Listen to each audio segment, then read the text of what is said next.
Hi, I'm Andrew Perry, and thank you for watching TCT Interviews. I am with Jim Underdown. He is the chair of the Center for Inquiry Investigations Group. Uh, Mr. Underdown, can you tell us a little bit about yourself? Yeah, I'm the executive director of the Center for Inquiry West in Los Angeles. The chair and founder of the Center for Inquiry Investigations Group, formerly the Independent Investigations Group. And that group has been around since 2000. And yeah, that's it. That's what I spend a lot of time at. Can you tell me a little bit about the Center for Inquiry Investigations Group and what it does? Yeah, so the Center for Inquiry Investigations Group is a group of volunteers who our main task is to investigate and test paranormal and extraordinary claims. We offer a $250,000 prize for anyone who can prove paranormal ability under scientific test conditions. We've conducted dozens and dozens of investigations, a few dozen tests, and I think we're currently offering the largest active prize money in the world for that sort of thing. What kind of things have you investigated? Oh, we've spanned the whole gamut. I mean, we've done ghost hunts, we've tested psychics, telekinetics, UFO claims, faith healers, dowsers, you name it. Across the whole paranormal spectrum, we've probably had our hands in it once or twice. What is the weirdest thing that you've investigated? Um, there's been a lot of weird ones. I mean, people have said that they can start hurricanes in different places or cause earthquakes. Um, Extraordinary hearing that someone can hear from a great distance. I love testing the telekinetics because telekinesis is the claim that you can move something just with your mind, and so that's always kind of fun just to see it, just stand there and look at something and see if, if they're moving it or not, and they never do. For the viewers, can you tell us a little bit about skepticism and what are some takeaways from it as a philosophy and as a practice? Yeah, so skepticism is not cynicism. Cynicism is expecting the worst from people. We're not cynics. And we're not deniers. Sometimes you hear the term climate denier or climate skeptic. It drives me crazy when someone says climate skeptic. Uh, True skeptics in our world and in our definition use science to address extraordinary claims. So, on the face of it, some things are extraordinary, like talking to the dead or moving things with your mind.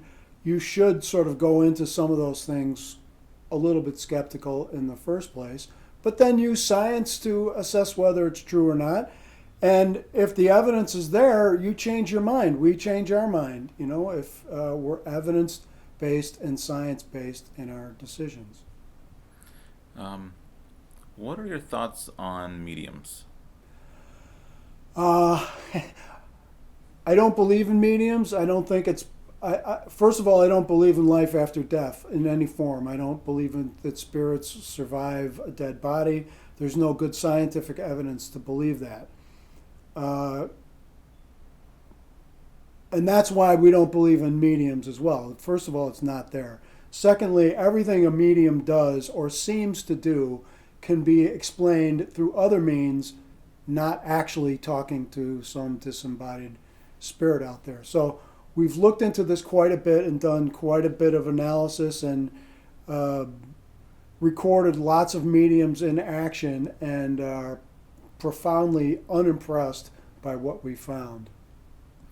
Um, what are some of the strategies of a medium that you've discovered? So the classic strategy is cold reading. Most mediums employ this technique called cold reading, which is having a conversation with a person and giving the appearance that you know things about them that you couldn't have known or about their lives, and that the medium is making some contact with some spirit. This can be achieved through lots of different ways. Some of it is just looking at the person and making judgments about who they are and what their experiences may have been. You can listen to them. You can listen for accents. You can listen to vocabulary. There are ways just by the way someone speaks that you could know more about them. And then other parts of the technique just involve making lots of guesses, making guesses that sound specific but actually apply to lots of different people, and asking questions and watching reactions and all sorts of different things. How many mediums do you think believe that they are the real deal, and how many do you think are like just consciously conning people? That's an excellent question, and I have no idea. I would say, I mean, there's so much information out there about cold reading techniques and other techniques. By the way, there's also something called hot reading, which, I mean, especially in this day and age, if you have somebody's name before you have the reading, you can learn a hell of a lot about that person before even meeting him or her. But yeah, as to whether they're consciously conning people, I guess it is possible to be doing these things and subconsciously using some of these techniques and not really being aware of it. That's possible. I have a feeling that most of them have some idea of what they're doing, that they're not really speaking to the dead, and they're just employing these techniques. Can you tell me a little bit about the psychology that goes into play for those who are told that a family member is contacting them through a medium? Well, first of all, I mean, I don't know about you, but I miss my dead family members. I would love to be able to contact my mother, my father, my grandparents. So this desire to want the reading to be true, to want the medium to actually be in communication with your dead loved ones is understandable.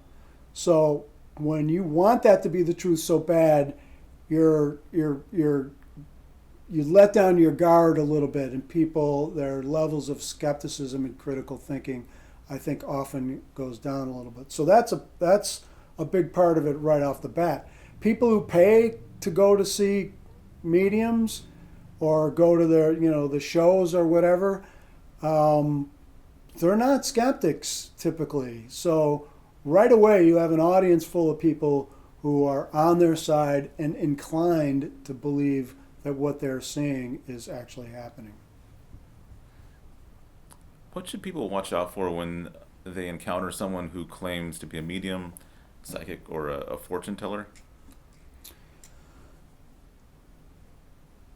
First of all, give as little feedback as possible. Don't nod, don't react, pretend like you're in a poker game, and just sit there like a lump on a log. Also, listen for generalities that apply to all people. If the medium says, "Oh, your heart's been broken," or you've had money troubles, or high school, there was a tough time for you in high school, or all these things, it just applies to everyone. Even some things, as I mentioned, that sound specific. One of the ones that I learned years ago that I thought was a pretty good hit, and then I saw it being used time and time again, is, especially with women, there's a piece of jewelry that your mother or your grandmother gave to you, and I was like, oh, that's pretty good. But then I asked my wife and my sister and all the women in my life, they all have a piece of jewelry from their mother or their grandmother. So it's not that big of a deal, but it sounds kind of impressive in the first place. So sort of listen with a fine ear for guesses like that. In the hypothetical scenario where there is a person who actually has these gifts, what would that look like? I think it would look like they would stop saying, I'm getting a T letter or an A letter, or just these vague generalities. Bill Hudson is talking to me. When he was alive, he was 6'1". He had green eyes, blah, blah, blah. Specific guesses. So, first and last names, events that you could not look up on Facebook or on the internet in any way. Maybe an event at a family function that only a few people would know, or only two people would know. What happened that night that, when you were sitting on the pier, what happened? Specifically, what happened? Not generally. Another thing they say all the time is, when they talk about how people died, they almost always say, the death was in the chest area. Well, yeah. You don't die from a paper cut. You don't die from an ingrown toenail. Anyone who dies, just about 90% of people, 95% of people, die from something in here, your heart or your lungs or something. So, listen for that kind of stuff. Definitely. What about other things like ghosts or spirits? What are your thoughts on those? Yeah, same kind of answer. There's no real good scientific reason to believe that these things are out there. And again, it's only natural for human beings to want this to be true. So, if it's the middle of the night and you hear this clunking sound up in your attic or somewhere else, or you hear a voice or you're half asleep or something, people's tendency is to say, yeah, that's grandpa, or, that hummingbird coming down, that's mom coming to say hello or something. They want to believe that stuff, but the science isn't there. When the brain dies, that's it. You cease becoming you. You could even make that argument even if your heart is still going and your brain is dead. You're not you anymore. You're just sort of this chunk of meat. It doesn't sound nice, but without a live, healthy brain, everything that is you is no longer in existence. What's a good explanation for EVPs, or the electronic voice phenomenon? So EVPs, there are lots of problems with EVPs. The biggest problem is if you play an EVP to a bunch of people and don't say anything about what's on the recording and ask everyone to write it down, they all write different things down. So it really depends on a lot according to what people say it's saying. There's lots of examples on this about reverse recordings of Led Zeppelin and the Beatles and stuff. If you hear little things, you would know what it was. If you're reading a caption while it's going, you're like, oh yeah, that sounds like that word. So that's the first problem with EVPs. The second problem is typically people spend a lot of time editing these things and doing different effects to it so that they somehow manipulate whatever that sound bite is to make it intelligible.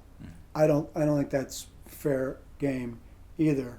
And finally, we've tested these things, and the way to test it is whatever spirits are in the room and making these recordings, you show only the spirit a card, a number, a letter, a playing card, whatever, an object.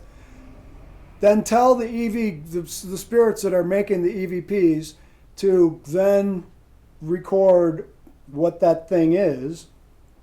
100% of the time they can't do it.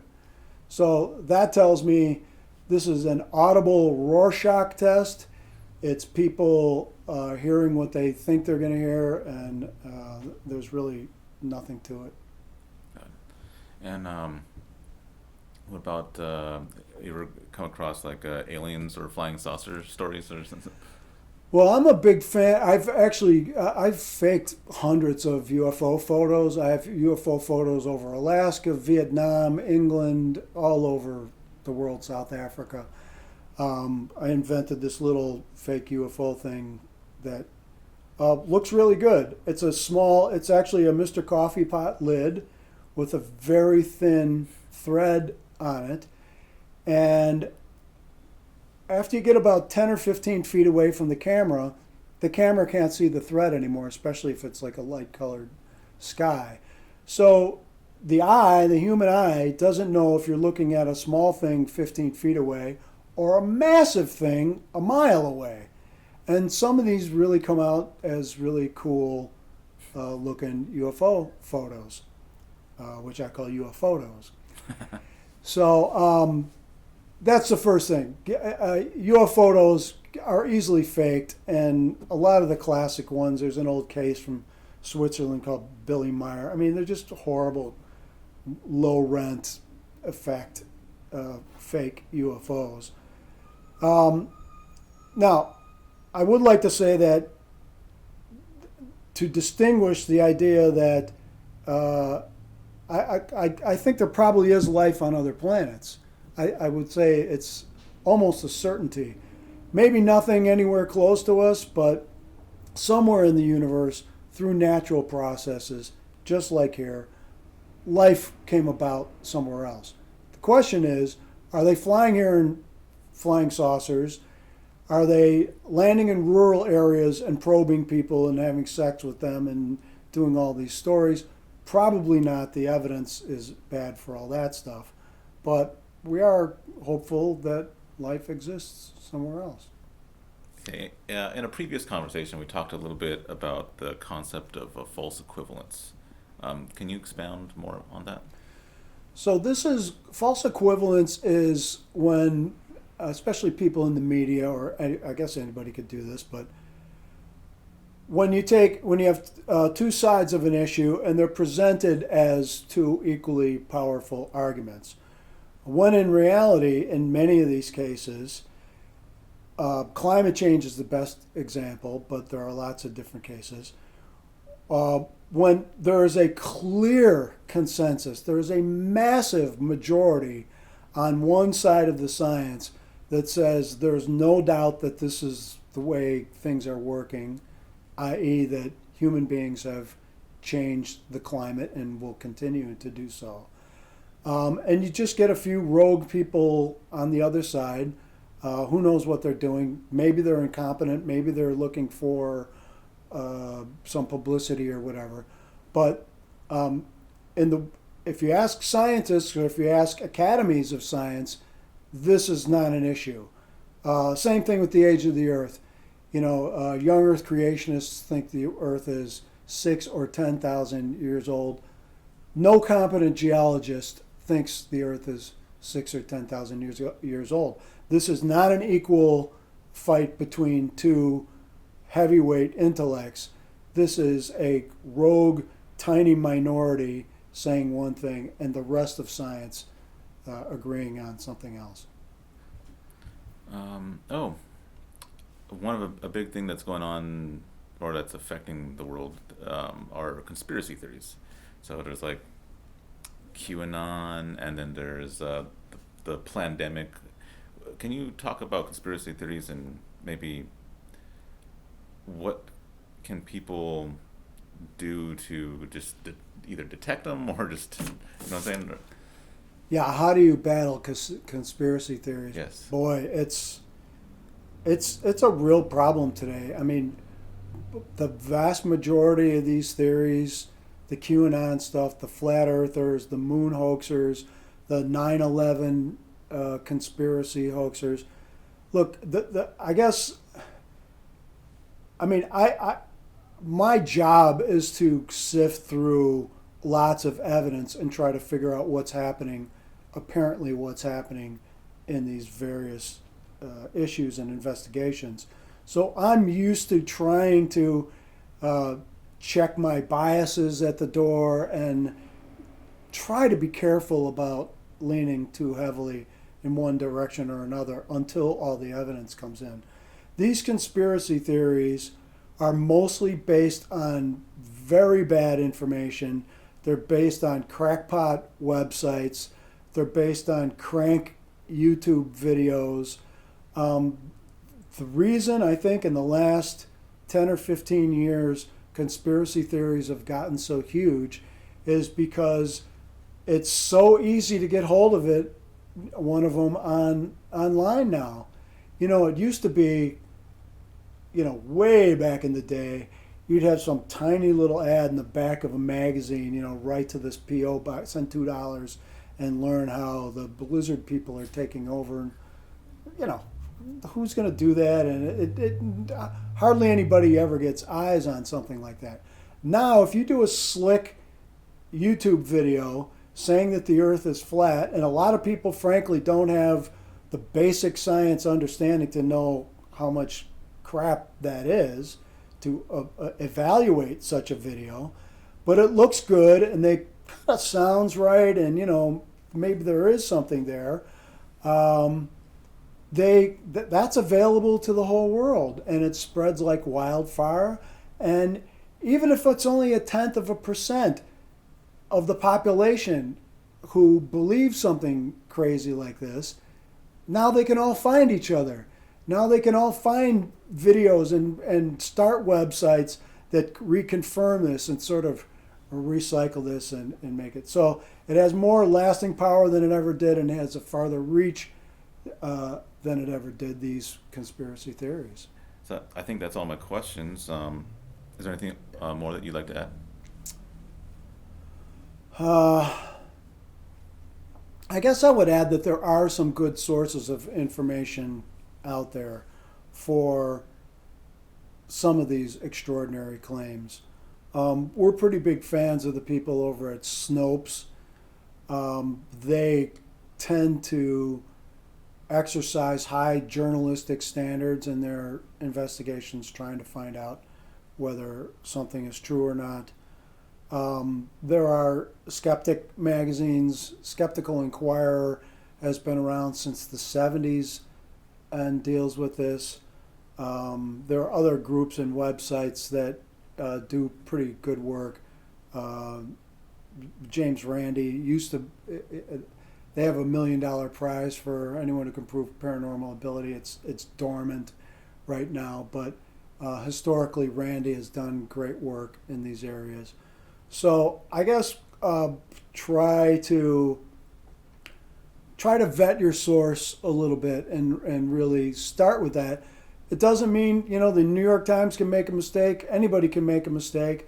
But some organizations and some writers and publications have a history of good reporting and accurate reporting. So get your best information from them, check both sides, and try to know as much as you can about an issue before you make a big decision about it. Thank you for watching. Stay curious.